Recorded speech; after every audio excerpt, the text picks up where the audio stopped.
Story? Welcome back to another awesome video. And today's review is going to be of Toy Story 5. I can't believe we're here, but we have a fifth Toy Story movie, and this time around, essentially technology has invaded people's houses, children's houses, and now the toys have to figure out and cooperate with this new day and age that we live in. So this movie is directed by Andrew Stanton, who I wanted to make sure and go over some of his stuff because he is, I don't know if he necessarily directed, but he is credited with the rest of the Toy Story movies. He's credited with other Pixar films like WALL-E, and I think I saw some with Bug's Life, but I know we covered his latest movie, which was In the Blink of an Eye.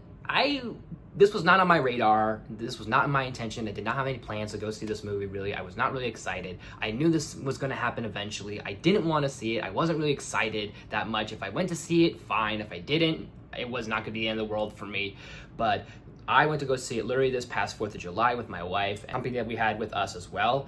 And I will at least say this, that it's better than Toy Story 4, because I feel like, and I know I already covered it on my older channel, but just to kind of give it a quick basis on the fourth film, I really just don't like the fact that the fourth one exists because it doesn't need to exist, period. Existence doesn't need to be. They had the third one be the final film, and then all of a sudden the fourth one's the final film, and now we have this one, and now there's more they're going to do. And unfortunately, we live in a day and age where, whether we like it or not, they are going to make money and they are going to keep coming out with more. And so far they have plans for at least 2 more, Toy Story 6 and Toy Story 7. The fourth one doesn't really work for me at times. I feel like it definitely separates from everyone and from the group, because I feel like the trilogy and the Toy Story franchise is all about the entire gang.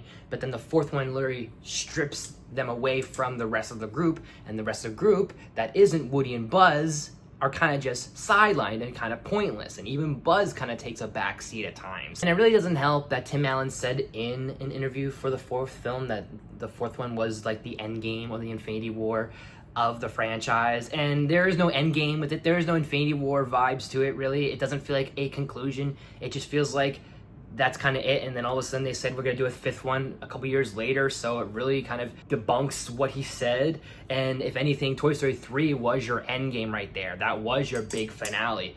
But here, this one at least is better. I will at least say that. And it isn't about everyone, isn't about the group, isn't about everyone, the ragtag group that we all know. Yes, there's Woody and Buzz. They are great.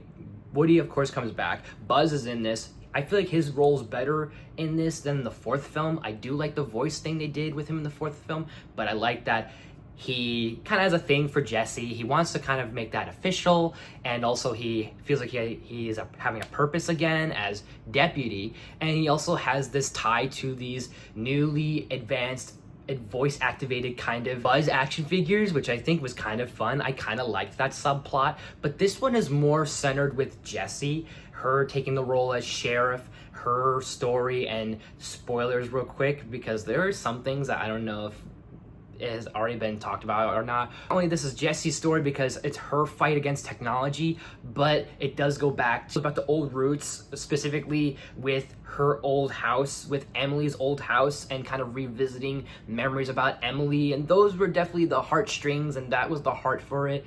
And yes, the premise is nice about toys needing to exist, and that there's something about the imagination and coexisting. But the two things that really hurt this movie are its existence. This doesn't need to exist.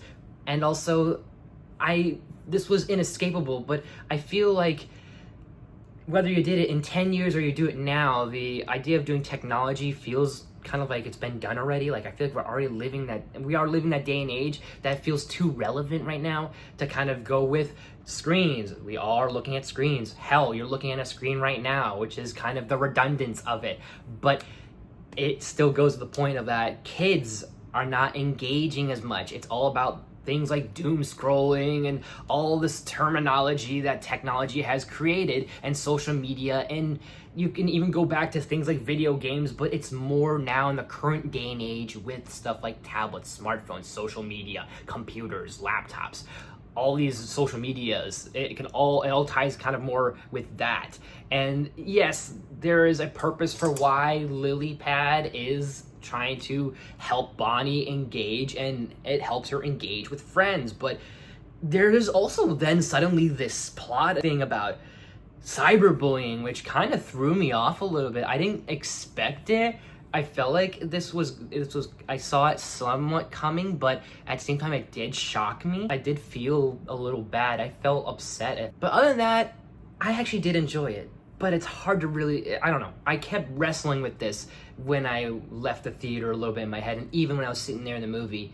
But I at least enjoyed this more than the fourth one. There are a lot more creative, imaginative, visual. I love that they do the same sort of thing that Andy does when he's playing with his toys.